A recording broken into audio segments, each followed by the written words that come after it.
हमारे माइंड को समझ पाना एक बहुत ही मुश्किल या कॉम्प्लेक्स टास्क है, लेकिन हमारे माइंड को कैसे चेंज करें, पॉजिटिव चेंज करें, वो हम ज़रूर कर सकते हैं।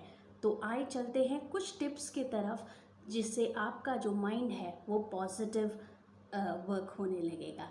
तो चलते हैं वीडियो की तरफ। हेलो फ्रेंड्स, मैं हूँ Shiji. Welcome to my channel Shiji world. Video को स्टार्ट करने से पहले आपसे एक रिक्वेस्ट ज़रूर है कि अगर आपने मेरे चैनल को सब्सक्राइब नहीं किया है तो प्लीज़ जाके सब्सक्राइब कीजिए, लाइक और शेयर करना ना भूलिए। तो अब चलते हैं वीडियो की तरफ। तो पहले चलते हैं कि ये कॉन्शियस माइंड और सब कॉन्शियस माइंड क्या होते हैं, या तो चिंतन मन या अवचिंतन मन क्या होते हैं, इसके बारे में हम जान लेते हैं।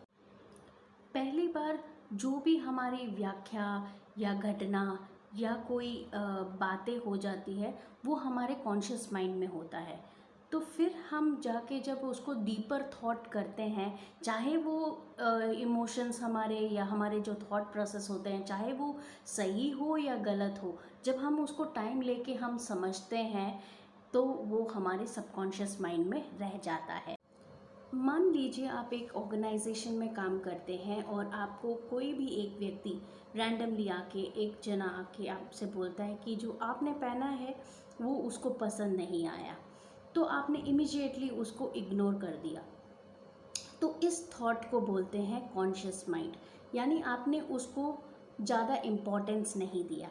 लेकिन एक और सिचुएशन में है कि अगर वही व्यक्ति अगर आपको जानता हो, जिसके साथ आप खाना शेयर करते हैं, उसके साथ बहुत ज़्यादा टाइम स्पेंड करते हैं या उनको वैल्यू करते हैं, तो वो आपसे बोलता है कि आपने जो पहना है उसको अच्छा नहीं लगता, तो कहीं ना कहीं हम वो माइंड को रजिस्टर करने लग जाते हैं या कुछ ज़्यादा गहराई में सोच पड़ते हैं। तो उसको कहते हैं सबकॉन्शियस माइंड। हमारा जो माइंड है, कॉन्शियस माइंड बस 10% ही यूज़ करता है, बल 90% हमारे सबकॉन्शियस माइंड में होता है। तभी हम बोलते हैं कि हमारा जो सबकॉन्शियस माइंड है बहुत ही पावरफुल होता है, या हमारे सबकॉन्शियस माइंड को पावरफुल बनाना चाहिए। अब हम बात करेंगे कुछ ऐसे व्यक्तियों की या पर्सनालिटी या सेलिब्रिटीज़ की, जिन्होंने अपने माइंड, अपने सबकॉन्शियस माइंड को इतना स्ट्रॉन्ग किया। इवन उनके लाइफ में भी काफ़ी सारे हर्डल्स या स्ट्रगल्स होते रहे हैं, लेकिन उन्होंने अपना जो गोल है या जो एम है उस पर बिल्कुल फोकस रखा और वो आगे बढ़ते रहे।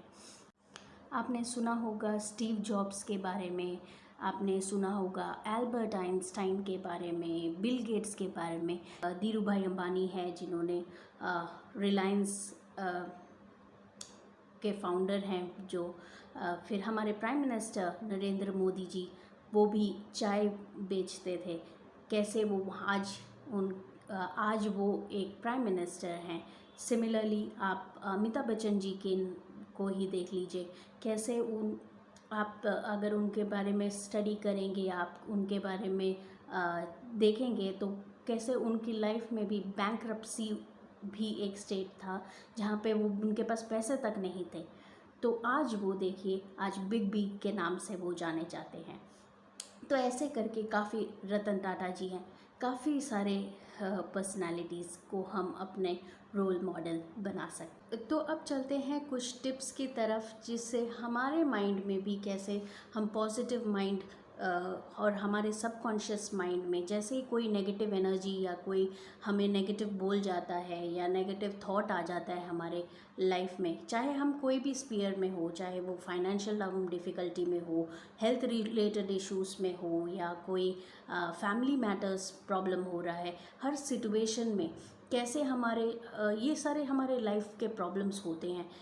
तो इस सारे सिचुएशंस में भी कैसे हमारे माइंड को कैसे हम स्ट्रॉन्ग रख सकते हैं, ये सब हमारे जो सबकॉन्शियस माइंड में जो हमारा जो चल रहा है, उसको हम जैसे ही हम स्ट्रॉन्ग करते हैं तो उससे हमारे को बहुत फ़ायदा होता है।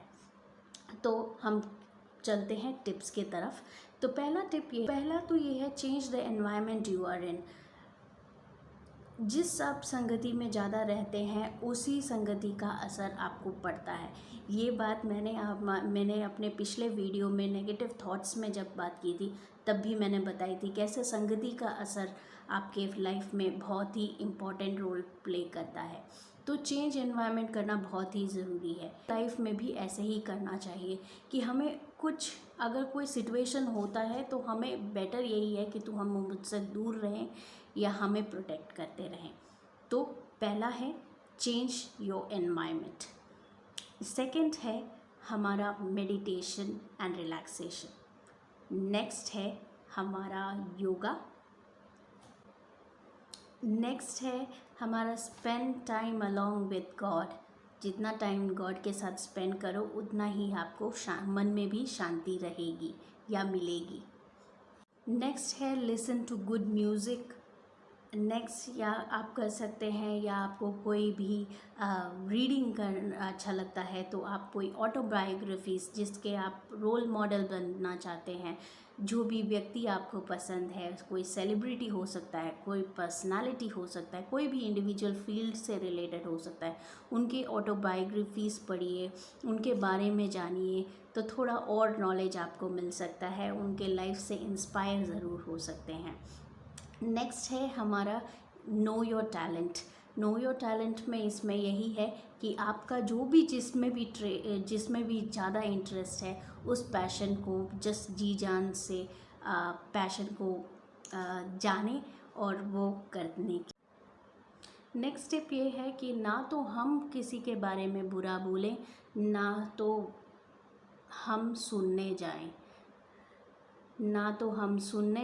ना हम किसी के बारे में कुछ बोलें। नेक्स्ट यही है कि आप जितना टाइम हो सके अपने लिए भी टाइम स्पेंड कर दीजिए, क्योंकि आप काफ़ी टाइम हम बहुत बिज़ी रहते हैं और हमारे लिए खुद के लिए एक टाइम नहीं होता। अपने लिए कुछ टाइम सेपरेट स्पेंड करिए, अपने बारे में जानिए, कुछ हमारे बारे में लिखिए, कुछ अच्छा बोलें। रात को सोने से पहले कुछ अपने बारे में ये हमारे लाइफ में हुआ और क्या बेटर कर सकते हैं उसके बारे में हम थोड़ा थॉट अपने बारे में ही सोचें। तो उससे काफ़ी ये सब कुछ चीज़ें हैं जिससे आपको करने से काफ़ी मदद होगा और आपके माइंड में भी काफ़ी सारा चेंजेस होगा टुवर्ड्स पॉजिटिविटी। बस इतना ही। आशा करती हूँ आपको इनमें से कुछ तो आपके लाइफ में डेफिनेटली चेंज आएगा। मुझे पूरा यकीन है कि आप ये कुछ टिप्स अपनाएं अपने लाइफ में और आपको बहुत ही फ़ायदा होगा। अगर आपने मेरे चैनल को सब्सक्राइब नहीं किया है तो प्लीज़ जाके सब्सक्राइब कीजिए और मेरे और वीडियोस को भी देखना और शेयर करते रहिए ताकि दूसरों को भी मदद मिल सके। So until we meet next, ta-ta.